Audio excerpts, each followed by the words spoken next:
Oke, mati Oh, mundur ya. ini sederhana banget sih. Tapi dalam banget. Dia bilang intinya gitu, manusia tuh bukan objek, Hmm. manusia tuh subjek. Betul, di dalam hidup pasti kita bersentuhan sama dimensi objek. Orang tuh kaya, miskin, Hmm. ganteng, cantik, pinter, apalagi ya, berbakat, berkepribadian, INFJ, INTP, whatever lah. Hmm. Itu adalah objek-objek manusia. Hmm. Nah, menjadi manusia tuh belajar untuk melihat individu sebagai subjek. Yaitu Hmm. melihat sang aku dalam diriku, sang kamu di dalam dirimu.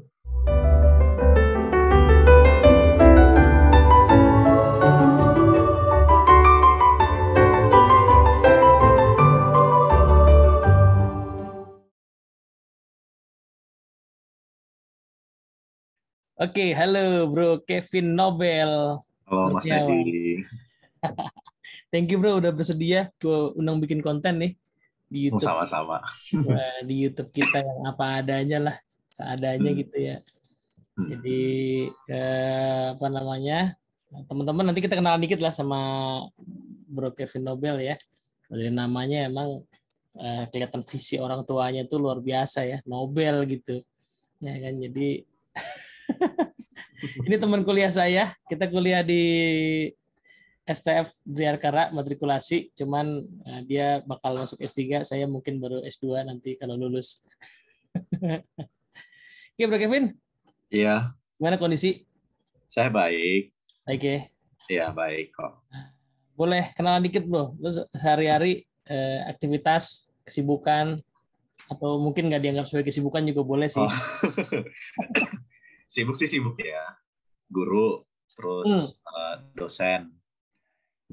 dosen di Sosiologi UI, Nih. terus Calvin Institute of Technology, terus di sekolah, terus penulis di rumah. Wih, komplit kali ya. Intelektual banget gitu loh kerjaannya tuh. Ya, lurus-lurus terus mas, hidup gue kayak bosan juga. Bentar-bentar. Tadi guru sama dosen bedanya apa, bro? Kalau guru lebih personal, dia ketemu sama siswanya. Harus tahu hidup siswanya kayak apa. Kalau dosen agak-agak berjarak ya, Hmm. ke ilmu, ke expertise, itu sih. Maksudnya guru tuh lo ngajar di sekolah gitu? Iya, iya, Dan lo bedain sama dosen? iya. Oh, di mana ngajar? Ya online sekarang mas, kan ini pandemi. Oh, sekolah SMA, SMP gitu? SMA, SMA, SMK? SMA. SMA ya? Iya. Oh. Tapi ya standar SMA-nya gue rada-rada maksa. Gue pakai standar kuliah, jejelin anak-anaknya. Tapi kan ngajar di sosio berarti background sosiologi ya? Iya, Ngajar di SMA apa dong? Sosiologi juga atau di berarti IPA? sosiologi, PKN, sejarah, depends lah butuhnya di kelas apa. Berarti bayang ya ajaran-ajaran sosial moral gitu ya kayaknya ya si Prof ini ya. Wih. Oke, jadi kelihatan ya teman-teman ya ini intelektual sekali ya dari wajahnya dan dari aktivitasnya. Penulis buku kisah sosiologi kalau nggak salah ya. Iya, ini yang paling Nah, baru itu ini. itu. Itu paling baru ya? Apa baru terbit lagi? Ini yang pertama, buku pertama gue, kisah Hmm, sosiologi sih. iya Ini iya. sebenarnya Emang dia kumpulan kumpulan catatan doang, kumpulan catatan kuliah dikumpulin, mikir-mikir ya bisa jadi buku sih. Jadi deh. mantep ya. Itu kuliah S1 apa dari sampai S2 juga yang dikumpulin? Ini kumpulan catatan kuliah pas S2. Pas gue lagi di UK, Hmm. di Hmm. sekolah, dicatetin, dikumpulin, ya jadi deh kayak gini. Berarti gue sebenarnya bisa bikin kisah psikologi ya. Iya, bisa. Gampang banget. Tinggal lu Belum ada disiplin tuh. aja nulis. Belum ada tuh kayaknya gue inget-inget lagi deh. Hmm. Wih, menarik tuh teman-teman. Ini bro, gue baru dapet insight berarti ya. Karena gue sering bilang sama beberapa teman-teman kenalan yang pengen nulis buku kan. Terus gue bilang bahwa sebenarnya nulis buku tuh ya simple karena kita itu udah lama jadi penulis sejak sekolah ya bikin catatan. Tapi kan gue ngasih contoh itu Hmm. kalau di kan catatan itu kalau dikumpulin kan banyak ya.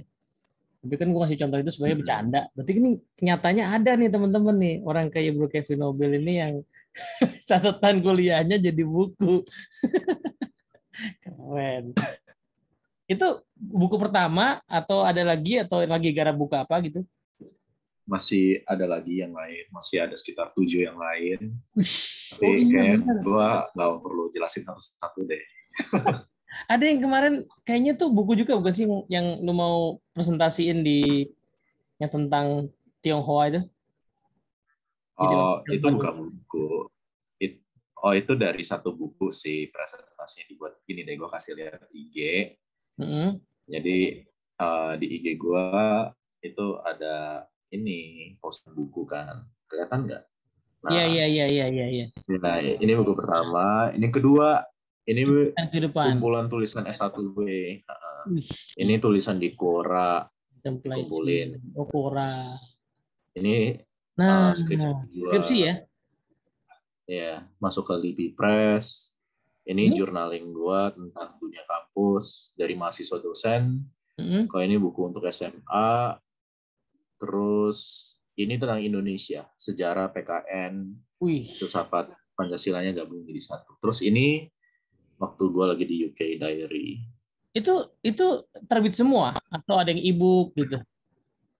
Hmm, Cetak semua gitu gue maksudnya. gue benar gue hitung dulu yang udah terbit yang mana gue bingung. Gila. Kalau terbit sih yang udah terbit ya Mas ya, itu semuanya kecuali yang sosiologi, Mm-mm. bukan yang ini, bukan kisah sosiologi tapi Mm. satu Yang tadi yang lagi, buat SMA. betul. Hmm. Terus sama yang apa ya, yang Cinta Pertiwi itu belum belum Belum jadi terbit. buku ya, belum Itu jadi on the buku. way terbit sih.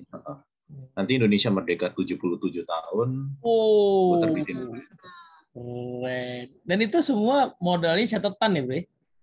Paling Iya. banyak ya. Jadi kayak refleksi pikiran, lo Hmm. baca buku ini, udah lo susun, jadi. Wih, keren banget ini. Berarti dan kelihatan teman-teman ya judul-judulnya tuh ya ini memang pemikir loh. Berarti ini ya memang udah ada bakat-bakat filsuf dari dulu gitu ya. Kan filsuf kan Ya, bakat kebanyakan bakat public speaking lah, bakat apa mengoceh-ngoceh lewat tulisan lah. kan Ada filsuf tuh deh. kan banyak yang bukunya tuh catatan diari kan. Kayak Gramsci Mm-mm. ya kan catatan di penjara si siapa namanya Heidegger juga punya Black Notebook gitu kan Ya, baru belakangan itu kan. Nah, nanti ada di diary-diary terbit gitu ya. Wah, keren banget keren. Wah, ini moga-moga bagian depan ini cukup menginspirasi teman-teman gue yang pengen nulis tapi nggak nulis bro ya. Ada tuh teman-teman gue yang begitu. Jadi Bro Kevin boleh cerita dikit nggak? Dia dosen di UI kan sosiologi ya. Satunya sosiologi juga ya. sosio UI. S2-nya di luar. S2-nya di Leeds di luar, di tempatnya Hmm. Sigmund Bauman. Hmm. Sigmund Bauman tuh dia filsuf ini ya apa filsuf yang mengkritik filsuf dan sosiolog yang kritik tentang Hmm. Holocaust. Sigmund Bauman Nah, siapanya Sigmund Freud, Bro? bukan Sigmund Freud, ini nih Sigmund Ya, Bauman, siapanya gitu? bukan saudara, Bukan beda saudara. beda banget. Oh, oh gitu. Tempatnya tuh maksudnya dia yang mendirikan kampus itu. Jadi kayak semacam Institute of Dia ke Social kampus gitu. itu, abis dia dari Israel kan, dia nggak suka Hmm. sama Israel, jadi dia pindah ke Leeds, terus ngajar, Hmm. stay di situ. Hmm. Habis dia lari dari Hitler dan Hmm. Stalin, gitu. Oh, jadi dia memutuskan ke Inggris terus dia ngajar sampai sampai akhir hayatnya ya? Benar-benar di situ. Jago mas, dia sosiolog. Levelnya itu gue bagi-bagiin kan kalau di Hmm. akademis. Ada mutan. Mutan tuh IPK-nya 3,9 mendekati 4. Hmm. Terus ada yang levelnya itu Olimpian. Itu para Hmm. dewa-dewi lah. Immortals gitu loh. Kayak udah publikasi, udah apa-apa gitu. Terus ada yang levelnya Kryptonian. Kryptonian tuh Hmm. nggak usah ditanya lagi. Udah dari planetnya beda. Bukan manusia normal. Itu, nah, model-model Sigmund Bauman itu Kryptonian. Levelnya Oh, udah very very high. Jadi kalau dia ngomong soal sosiologi tuh nggak ada yang berani mempertanyakan ya. Betul. Kenapa lu pengen ke sana dulu? Apanya? Kok pengen ke situ lu kenapa? Kan ada pilihan lain Karena kan? menurut gue dia sosiolog paling bagus. Dia bicara tentang ethics, tentang humanity, tentang Holocaust, tentang human dignity. Yang which is kalau kita lihat sosiolog-sosiolog zaman now, lebih banyak analisisnya tentang social changes. Ya oke sih penting, tapi kayak there's no human inside. Sosial zaman sekarang kan banyak yang jadi konsultan politik kan, bro? Betul. Banyak banget. Yang which is gue juga mikir, gila kalau masuk ke sana tuh nurani agak perlu dipangkas atau dibius total. Gue pikir lu jangan punya samping, gue baru mau nanya, jangan lu juga punya sampingan juga jadi konsultan politik sebenarnya. Ada sih, jadi HRD konsultan di satu perusahaan, baca-baca orang, tahu orang ini posisinya di mana, tahu. Tapi kayak habis gue mikir-mikir kayak itu lain kali deh. Habis gue kelar S3, nah oke lah, silakan jadi HRD konsultan nanti. Itu gue pikir lo ini kayak siapa senior di U itu Sepuluh Patah gitu, jadi konsultan politik. Nggak tahu lah. Oke. Nah, kenapa dari S1 S2 sosiologi terus sekarang filsafat, terus ke Dirarkara lagi? Gue udah keterima S3 di Leeds. Udah tinggal lanjutin doang. Topik S2 gue tinggal di extend, dan dosen-dosen di situ happy gitu loh kalau misalnya gue masuk. Jadi S2 gue kelar, gue diberikan Janina Bauman Prize. Jadi keluarga si Sigmund Bauman, dia setiap tahun kasih semacam hadiah untuk mahasiswa terbaik yang bicara tentang etik dan sosiologi digabung jadi satu. Nah, gue bahas tentang Brexit waktu itu. Gue bilang Inggris tuh immigration sistemnya on its core, embedded program di dalamnya tuh udah ada keinginan untuk berkuasa. Jadi dia Hobbesian power. Satu, kedua dia Adam Smith punya dapat profit. Jadi dia menggabungkan dua sistem itu, immigration system. Gue bilang kalau kayak gitu lu pasti nolak refugee. Refugee nggak build up power, dan refugee itu nggak ada keuntungan ekonomi, pasti lu dibuang.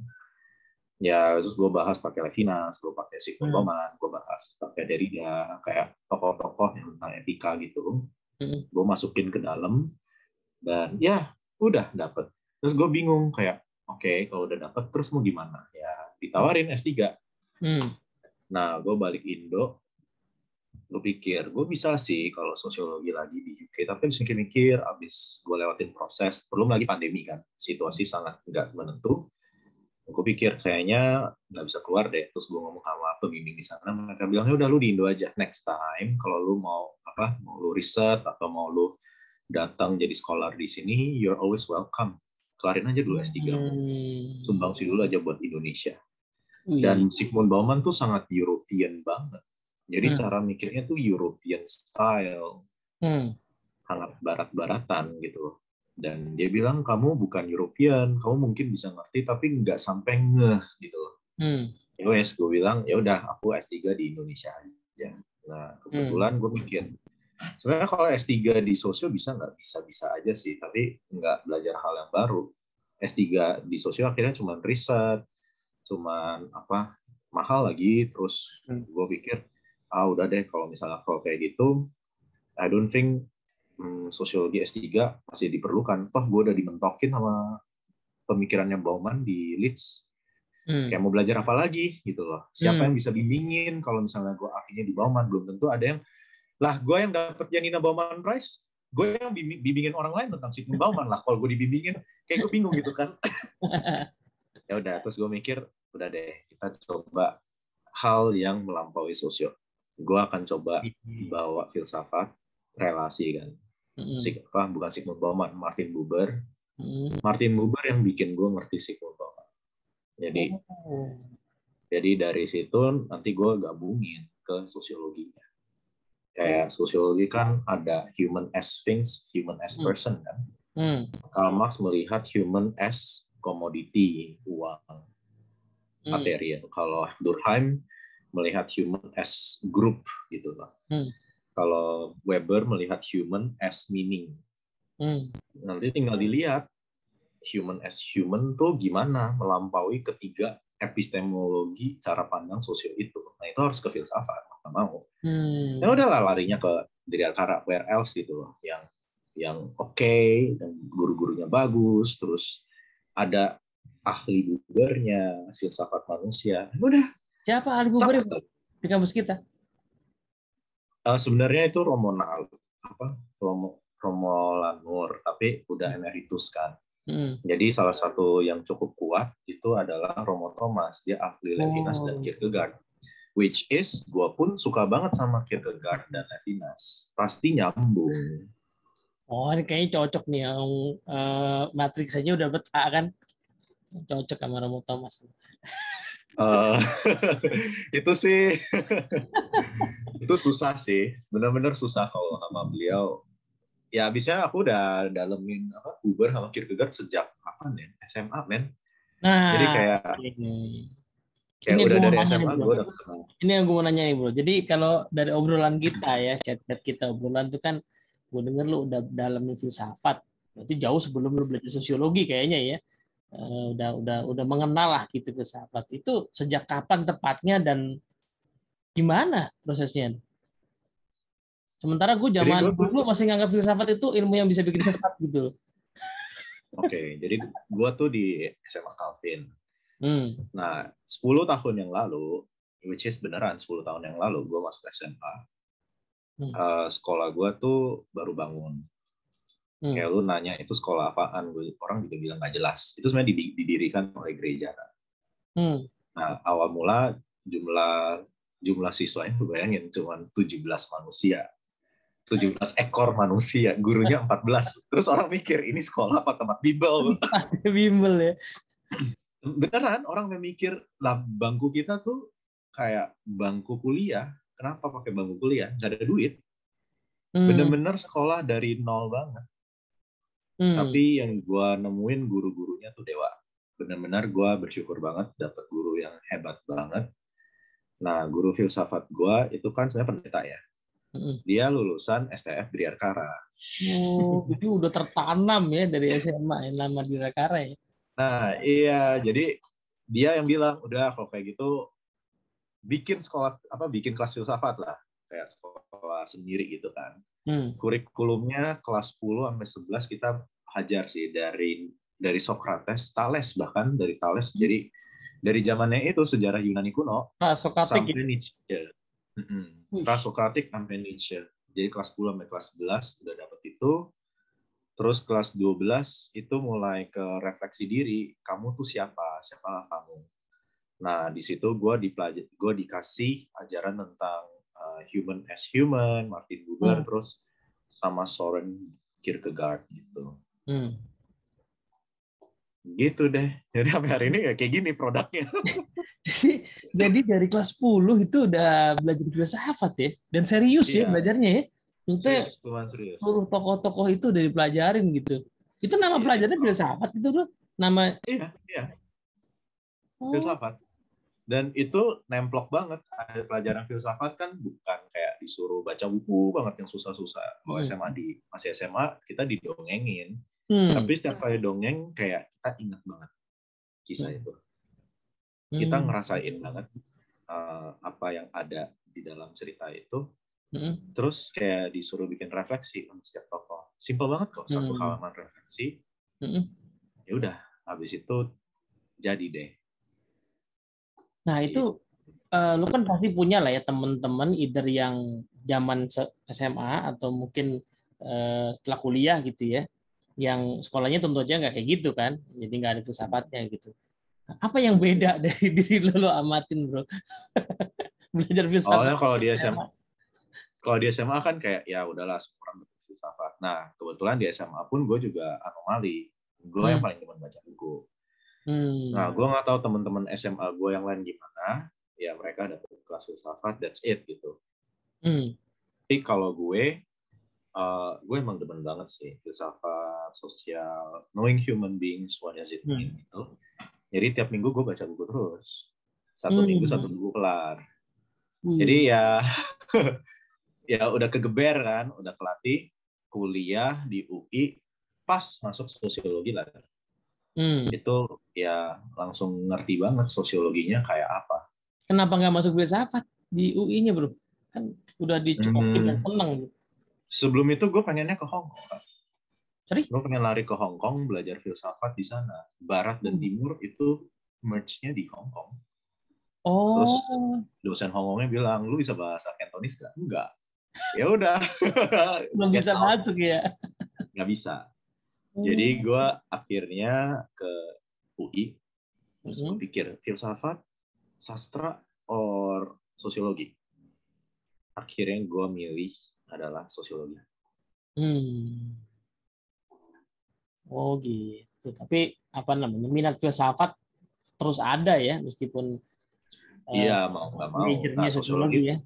Sosiologi itu luas kan. Dia multiple faktor. Jadi abstract thinking bisa, kuantitatif bisa, terus group work research bisa. Jadi dia tuh udah benar-benar lengkap. Masuk hukum, kalau ambil sosiologi, ambil hukum, ngerti banget. Sosiologi ambil statistik, data analis, bisa ngerti banget. Ke HRD bisa ngerti banget. Jadi kayak udah enak banget lah kalau gitu. Ya udah ambil aja sana. Oh, oke. Nah tadi lu punya beberapa minat dulu ya ke salah satu ke beberapa tokoh lah ya. Ada Kierkegaard, itu ada Martin Buber gitu. Boleh ceritain salah satu nggak sih bro yang apa ya, yang udah cukup dalamnya? Ini aja ya.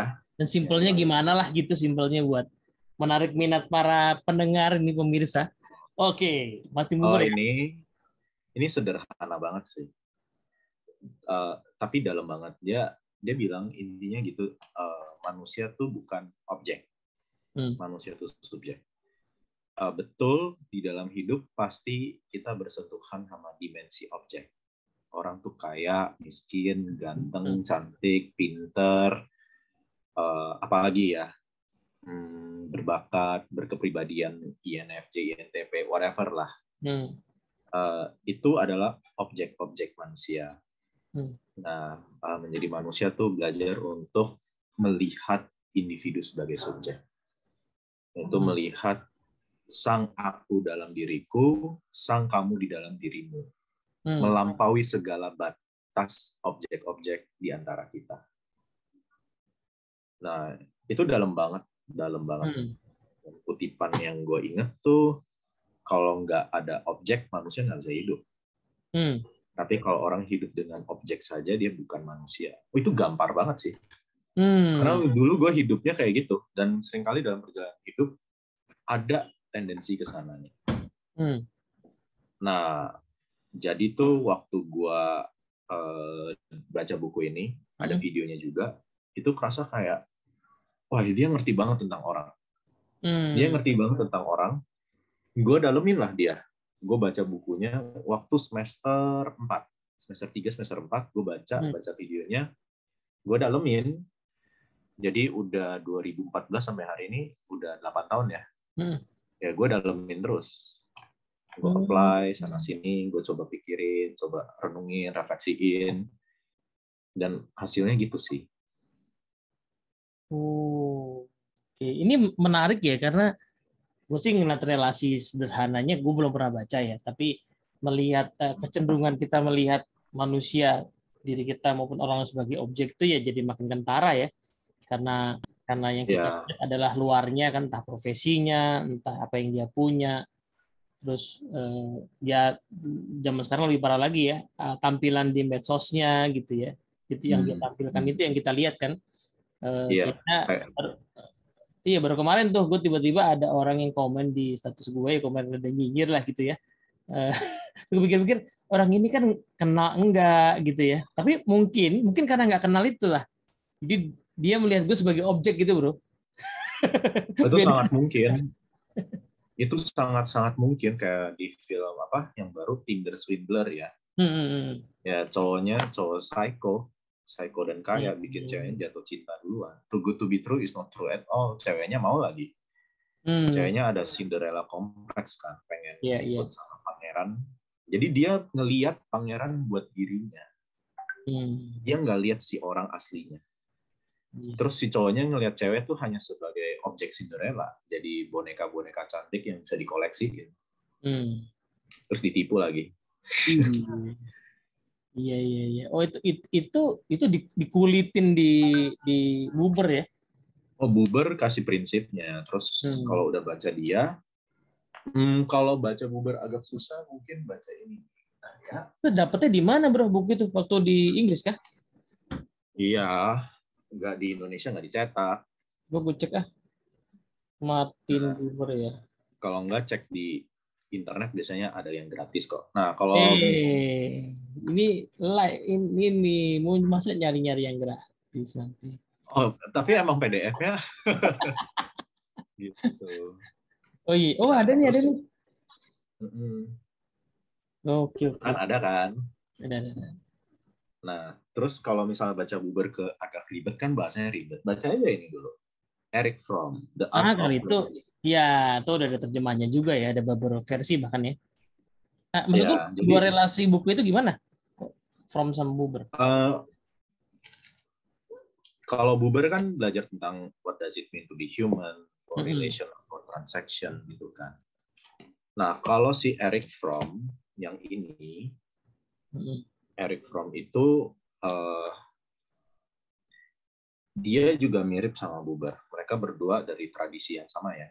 Mereka agamanya Abrahamic. Jadi itu mereka believe human as image of God. Jadi kayak Imago Dei atau Khalifah menjadi makhluk yang berdignitas, putra mahkota ciptaan gitu ya. Jadi dia bilang kalau lu putra mahkota ciptaan lu nggak boleh dijadiin objek ataupun orang lain jadi objek bagi dirimu. Nah, si Erich Fromm ini dia bilang bahwa kalau lu melihat orang lain sebagai objek, lu akan namanya falling in love gitu loh. Falling in lagi jatuh. Nah, kalau lu falling in sampai lu baper, sampai lu merasa terikat dalam orang ini dan lu nggak bisa memisahkan dia dari hidupmu, lu nggak bisa hidup tanpa dia, lu tergila-gila dengan cinta itu. Sebenarnya lu bukan mencintai sih. Lu sedang mencari objek dari si pangeran itu, dari si boneka cantik, boneka seks, apapun itu. Dan akhirnya ya waktu lu makin kenal makin dalam, itu makin kosong karena objeknya habis, udah kesedot habis kan, lu akan pahit. Kenapa lu nggak bisa kayak dulu lagi? Kok kamu berubah sih? Kamu nggak sayang aku lagi gitu. Nah itu ketika berpisah mereka lebih sakit daripada momen pertama. Artinya dia mencari objeknya, mengobjekkan diri, mengobjekkan orang lain.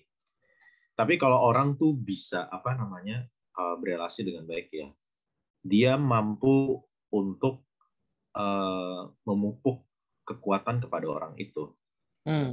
Itu ada kutipan yang bilang kalau lu suka satu bunga, lu cabut bunga itu buat diri lu. Tapi kalau lu sayang sama bunga itu, lu bisa menyiraminya.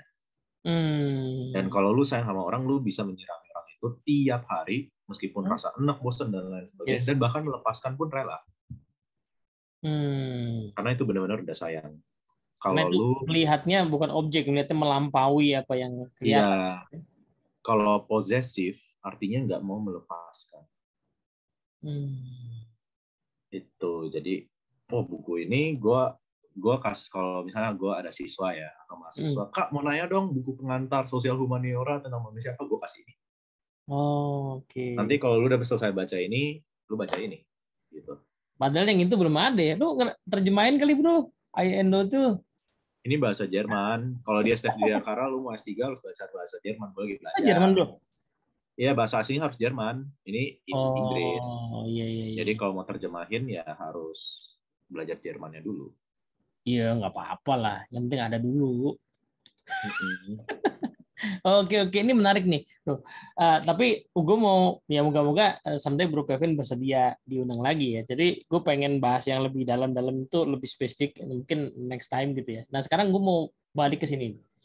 Jadi kan lo ngajar ya di kampus, terus berarti ketemu sama anak-anak. muda lah gitu, lebih muda jauh gitu ya.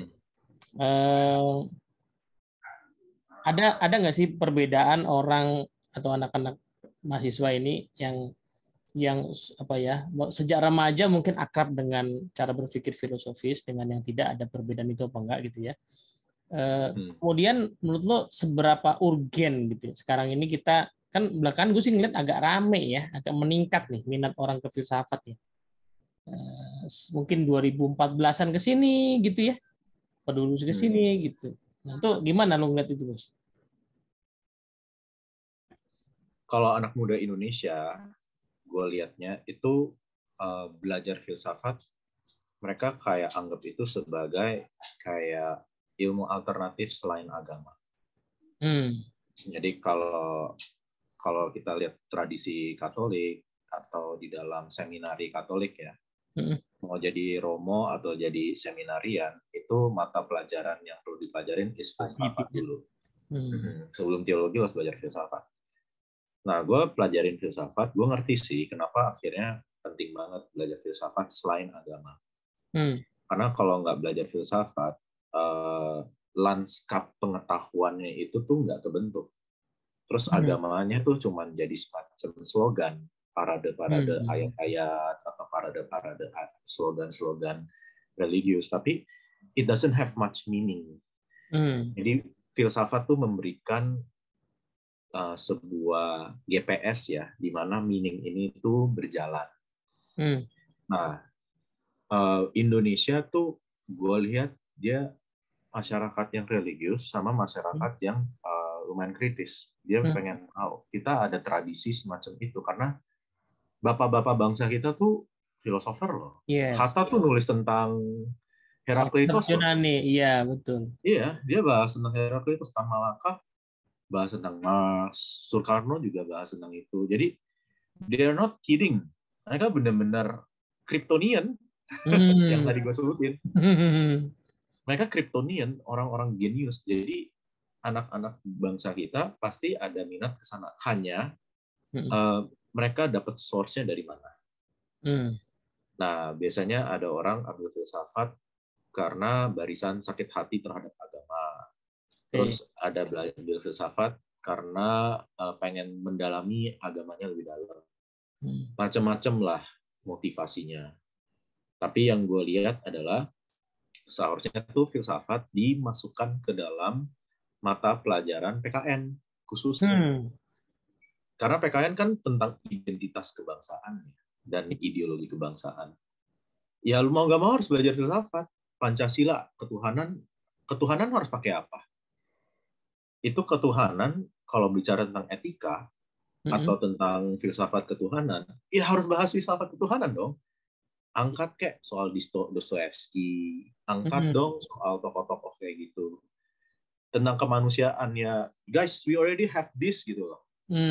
Dan bentar ya, saya kasih lihat satu lagi. Kita ada filsuf hebat, psikolog, mantan menteri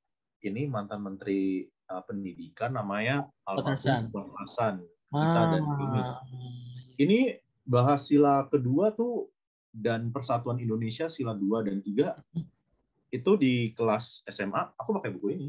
Itu kelasnya leader-leader kita dulu sekelas filsuf gitu ya.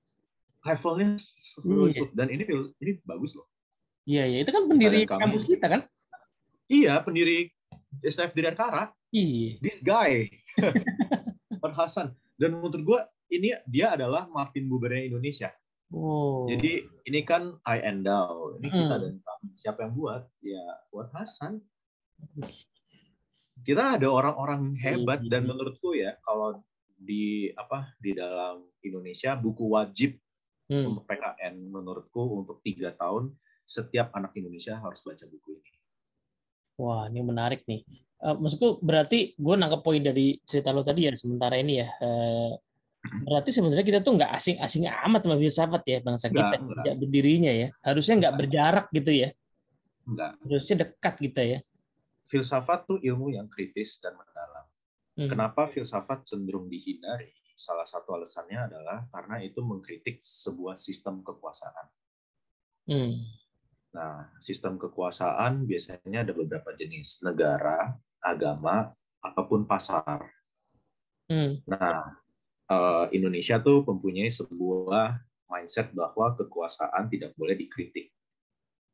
Iya. Kekuasaan adalah untuk dipatuhi. Makanya kalau ambil filsafat akan dianggap kamu sesat, nanti kamu tuh akan menjadi pemberontak, kelompok revolusioner, gitu-gitulah Tapi akhirnya. padahal ya nggak gitu.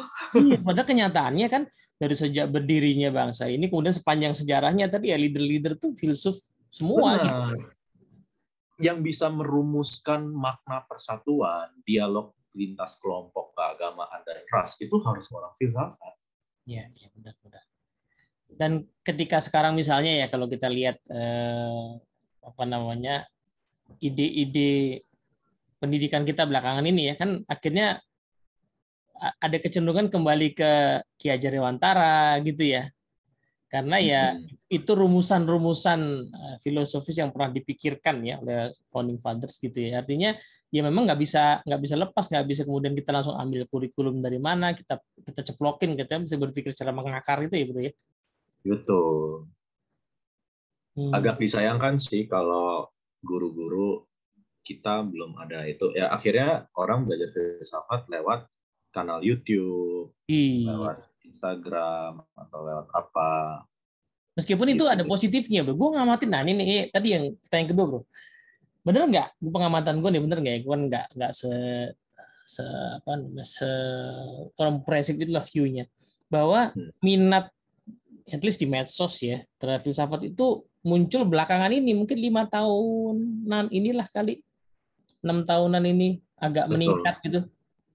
Lo ngeliat bener apa sebenarnya? Enggak juga, udah dari dulu ada gitu.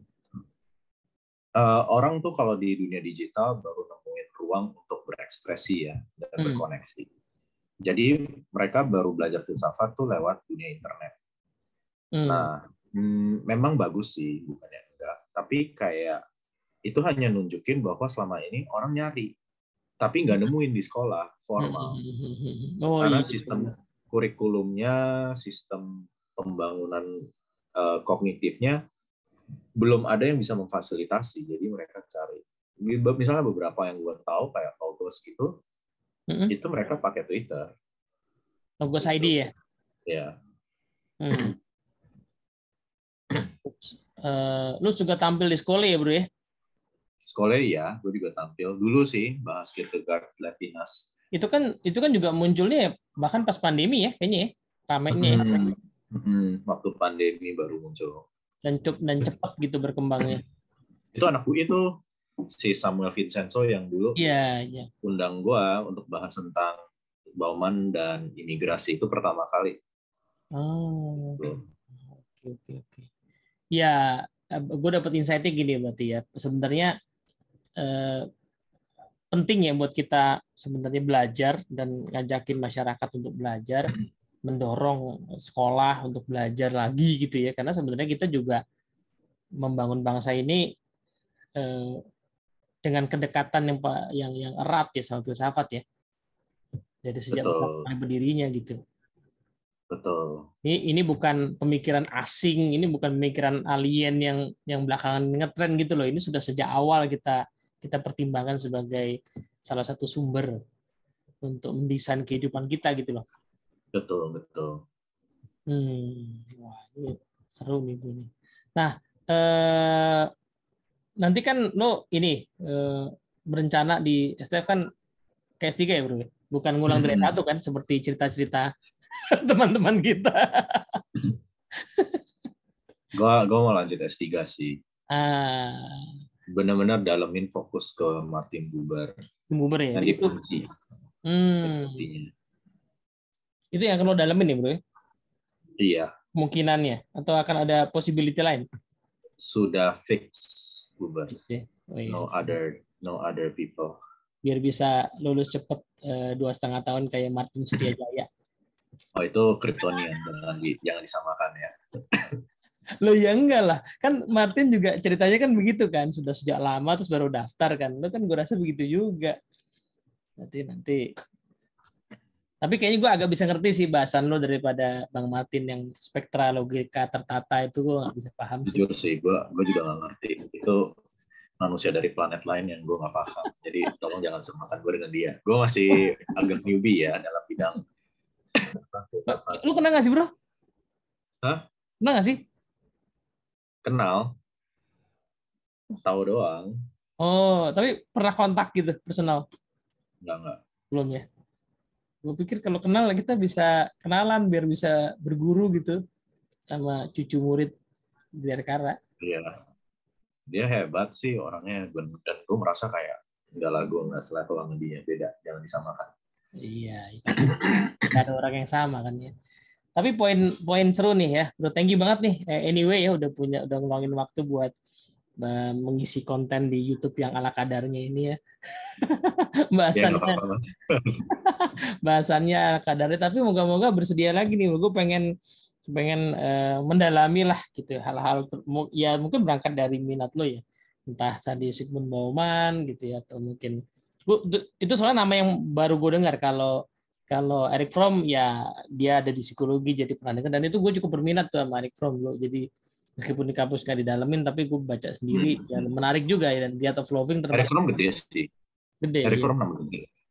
Makanya cuman kalau mau bubar kan baru tahu nih. Jadi thank you udah mengenalkan hal itu dan thank you sudah jadi ketua kelas di matrikulasi. Makasih Mas sudah jadi wakil ketua kelas juga. Gue nggak pernah mengiyakan dan memang nggak ada posisi itu.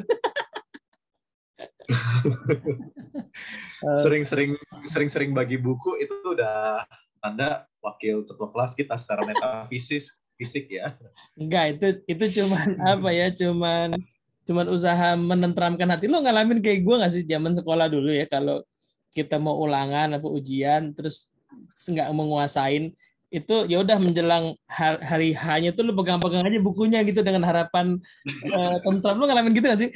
Enggak kan lo ya? Gue sih ada kayak gitu, tapi gue kalau orangnya tuh siapin dari jauh-jauh hari. Benar-benar gue agak ya masalah gue agak sedikit problem sih, perfeksionisnya agak ada.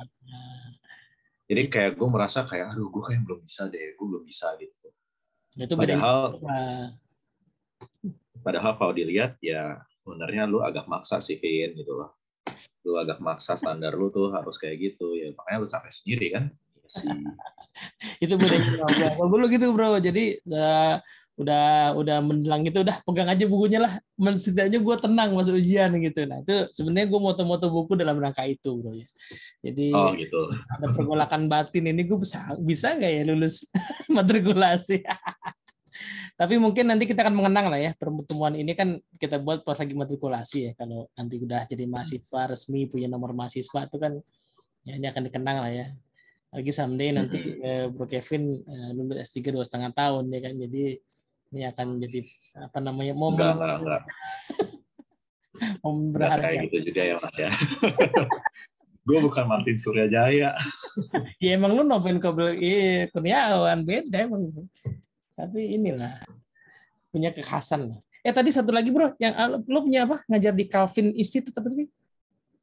Calvin Institute of Technology. Itu apa? Itu univ juga didiriin sama gereja gua. Terus dia kayak spesialisnya di bidang IPA. Tapi jadi yang sama ya apa namanya yang tadi sekolah lo itu terus bikin univnya. Kampus. Ya. Gitu. Tapi rektornya itu fisikawan kan. Dia doktor fisika dari Connecticut. Dia minta gue ngajar. Adik gue kan di situ belajar kan. Terus kamu kokonya sini ya? Iya gitu. Kamu bidangnya apa? Saya sosiologi Pak. Oke, ngajar sosiologi ya. Oke. Ngajarin sosiologi ke anak IPA gimana Pak? Kayak what do you expect? Udah kamu pikir sendiri dulu, nanti mereka bisa sendiri. Ya kali. Terus gue mikir-mikir, ya bisa sih, masih bisa. Gue pakai basic banget. Basic skill, tapi nanti lama-lama standarnya dibikin naik. Nanti di akhir mereka lihat toleh ke belakang, mereka bilang, oh ternyata sosiologi kayak gini. Jadi semacam kampus ini semacam MIT bro, yang Institute of Technology tapi ngajarin filsafat, teori sistem segala. Gue nggak bisa ngomong deh. Itu mau gimana? Itu berat sih. Emang jujur pengajar-pengajarnya lumayan. Mereka ada liberal arts-nya kan. Filsafatnya juga diajarin. Menarik nih. Gitu. Bagus nih. Berarti nah ini sebelum kita closing mungkin ya. Thank you waktu insight baru nih gue bikin. Jadi sebenarnya kesannya ya filsafat sebagai ilmu humaniora aja, ya anak sosio aja yang minat gitu sebenarnya. Dan ini lagi ada usaha di kampus yang di tempat ngajarnya Bro Kevin buat mengajarkan filsafat ke anak IPA justru gitu ya. Yang punya pemahaman tentang manusia lah gitu ya. Itu kali ya. Oke. Betul, itu yang dicapai sih. Ingin dijelasin kayak petanya. Bagaimana lu sebagai anak IPA melihat posisi manusia, benda, dan mineral, dan lain sebagainya. Gitu. Keren. Oke, bro. Thank you waktunya. Oke. Thank you juga, Mas. Moga-moga lancar dan moga-moga konten kita jadi faedah nih buat banyak orang yang mungkin kebetulan nemu ya. Ya, jelas, nanti kalau diskusi ribet-ribet soal tugas kita lanjut aja biar. Boleh. Nanti kita akan minta teman-teman angkatan kita buat menambah views ini ya supaya banyak gitu. Oke. Thank you, bro. Selamat sore. Bye. Selamat sore juga. Oke.